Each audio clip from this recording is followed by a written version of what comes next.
All right, hey, it's Pastor Isaac here once again. I got a verse I'd like to share with you. We're going to be looking at Zephaniah chapter 3, verse 17. So go ahead and find that in your Bibles real quick. We're going to be looking at a passage in the Bible that's really it's interesting because Zephaniah is explaining a very crucial thing to the people of Judah. And we're going to be looking at a point where it changes and it begins to show God's true intent. So let's look at that together. It says this: "The Lord your God is with you, the mighty warrior who saves. He will take great delight in you. In his love, he will no longer rebuke you, but will rejoice over you with singing." So a couple of important things about the book of Zephaniah before we move forward. It's important to understand that he's a prophet in this time, and he's kind of an interesting character as well. So let's look at his history, so to say. But here you go. He appears to be a fourth generation descendant of Hezekiah, first of all, and then appears to be speaking during the time of King Josiah.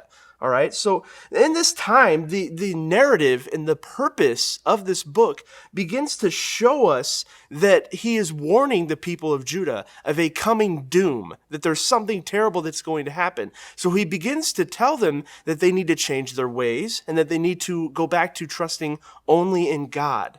So he begins to build this narrative around that, and then it comes to this point where it changes pace. And that's what we're looking at in this verse, where it begins to show God's true intent. So one of my favorite parts in this is where it says this: "In his love, he will no longer rebuke you." Okay? He will no longer rebuke you, but will rejoice over you with singing. And I find that part to be really noteworthy, because that is really where it begins to shift.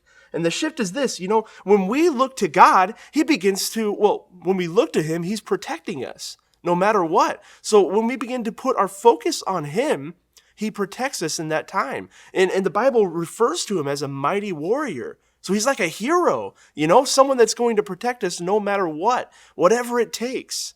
And that's the God we have on our side. So honestly, it's as simple as that. When we do what the people of Judah needed to do in that moment, and we look to God, he's there to protect us. So I hope that's an encouragement to you. Make sure that you look to God in life. All right, thank you.